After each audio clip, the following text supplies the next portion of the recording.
The Cranberries' iconic anthem Zombie has been a staple in music history, but the true story behind its creation is something you would have never guessed. But did you know that the ethereal voice behind the iconic hit Zombie faced a fortune that nobody could have predicted? What led to the untimely demise of Dolores O'Riordan, the enigmatic frontwoman who sang her way into our hearts? In this video, we'll walk you through the life of Dolores O'Riordan and the mesmerizing history of the Cranberries. We will also discover the inspiration behind their greatest hits and the challenges they conquered. So before we get into this, hit that red subscribe button and make sure you stick around till the end so as not to miss any part of the story. All right, let's dive into the story of the Cranberries, a band that didn't just make music, they made magic happen. Limerick, Ireland, back in the late 1980s. We're talking about a bunch of lads who were not only Irish but also had a secret crush on 1980s English and indie tunes. Among these musical enthusiasts were the Hogan brothers, Noel and Mike, and their buddy Fergal Lawler. These guys weren't just mates. Their love united them for beats and uncanny ability to play instruments. On the other side of town, Niall Quinn was rocking out with his group, Hitchers. Occasionally, he would share rock and roll stories with the trio. Niall decided to head back to his old crew, leaving the trio without a singer. Some bands might have crumbled, but these lads saw it as a chance to unleash their inner rock star instrumentalists. Time passed, and it seemed like they were brewing a musical potion in their secret lair. But wait, destiny had another trick up its sleeve. At this point, entered Dolores O'Riordan, a voice so sweet it could calm a storm. She appeared at an audition, looking all casual in a tracksuit with a broken Casio keyboard. Can you believe it? She brought a keyboard that was more 80s than neon leg warmers. Dolores said, "Hey, I like your sound, but you need a singer and maybe a roadmap." She wasn't wrong. The lads shared a demo with her, and she took it home like it was a golden ticket. Within a week, she was back with a rough version of Linger. That's when the universe went bam. Her voice was like a musical hug, warm and unexpectedly cozy. Fast forward to a basement gig that sounds like the beginning of something big. They played to a tiny crowd, probably smaller than a family barbecue, but that didn't matter. Dolores and the lads were cooking something special and people were noticing.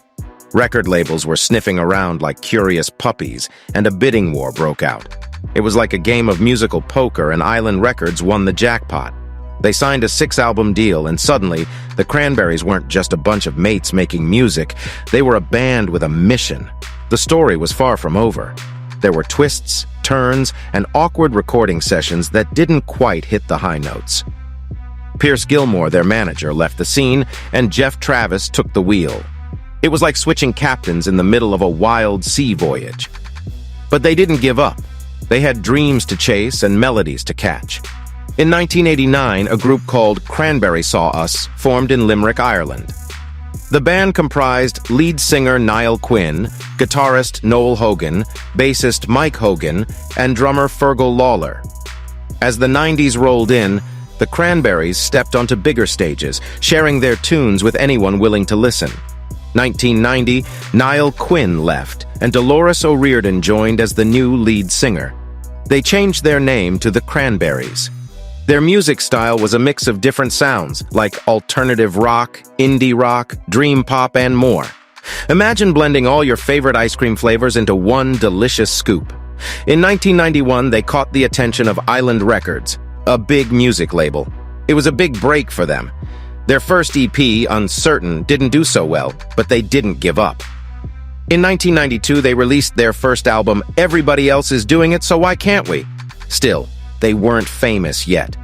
The turning point came in 1993, when they joined a tour with a band called Suede. MTV noticed their music videos, and suddenly, things started to change. Their song Linger hit Ireland and the US. It was like a musical fire that kept spreading. In 1994, they released Zombie, a powerful song that touched many hearts. Zombie carries a poignant story behind its creation.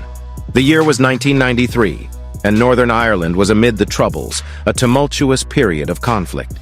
The IRA's attacks against British involvement peaked, with even assaults on the British mainland.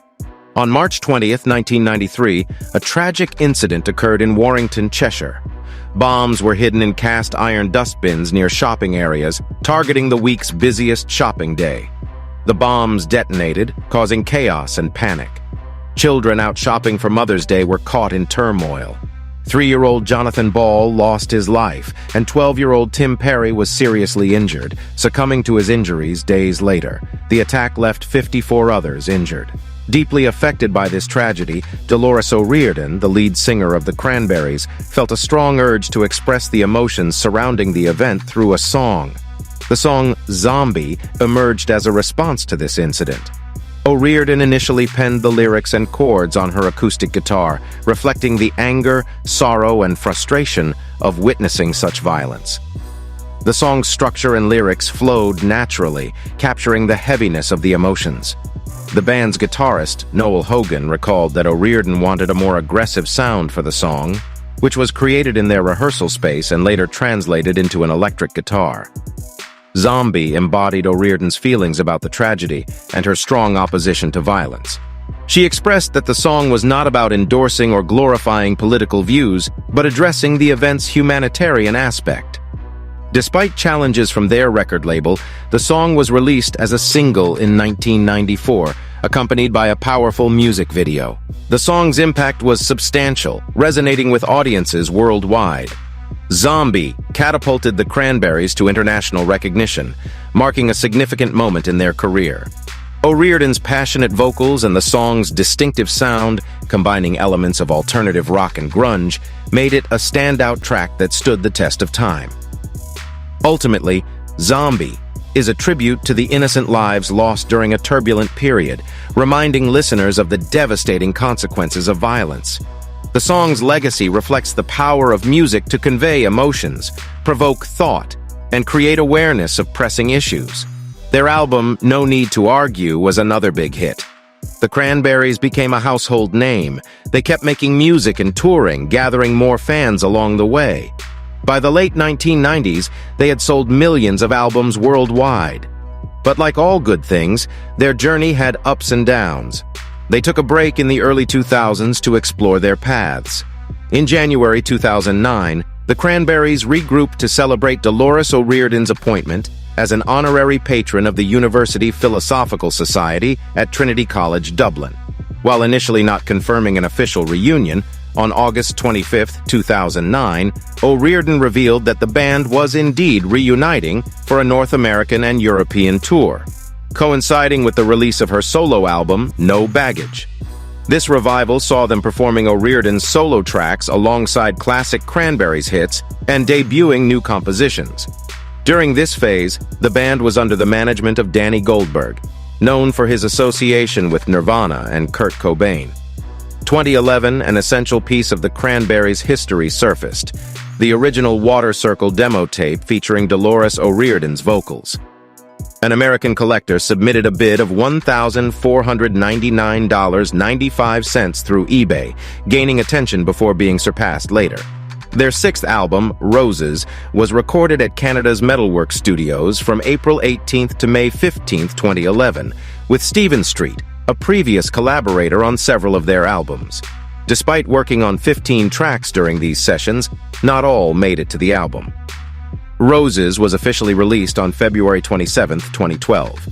It achieved notable positions on various Billboard charts, including peaking at 51 on the Billboard 200, and reaching high ranks on charts like independent albums, Canadian albums, alternative albums, and rock albums. On February 18, 2012, the Cranberries returned to the spotlight at the Ariston Theatre during the 62nd Sanremo Song Festival in Italy.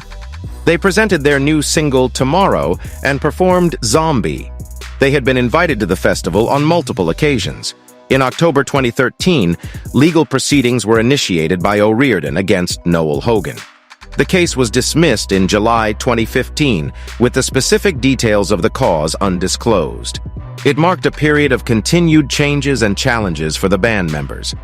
On January 15, 2018, Dolores O'Riordan died unexpectedly in London, England. She had recently arrived in the city for a studio mixing session for her Dark album and to discuss the band's upcoming record with the label.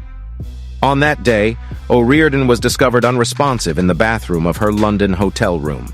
Tragically, she was pronounced dead at 9:16 a.m., age 46. The subsequent inquest held at Westminster Coroner's Court on September 6th established that O'Riordan's cause of death was accidental drowning in a bath due to alcohol intoxication and sedation. Empty bottles, including 5 miniature bottles and a champagne bottle, were found in her hotel room, alongside some prescription drugs. Interestingly, the day after her passing, the tabloid newspaper Santa Monica Observer published a false story suggesting that fentanyl had been discovered in O'Riordan's room, implying that authorities suspected suicide and a deliberate overdose. This rumor of a fentanyl overdose persisted for several months, despite not being accurate. The actual cause of her death was not publicly disclosed until about 9 months later, during the Westminster inquest. The loss of Dolores O'Riordan marked a deeply saddening chapter in the music world and left a lasting impact on her fans and the industry.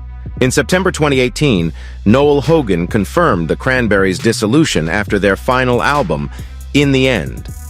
O'Riordan and Hogan had collaborated on 11 tracks for the album during their 2017 tour. Stored on O'Riordan's hard drive, her vocal demos contributed to the album's creation. The band intended to complete the album before disbanding, as emphasized by the song In the End. Exactly a year after O'Riordan's passing on January 15, 2019, the band released All Over Now, the album's first single. Additional singles, Wake Me When It's Over, and the title track In the End, followed on March 19th and April 16th, 2019, respectively.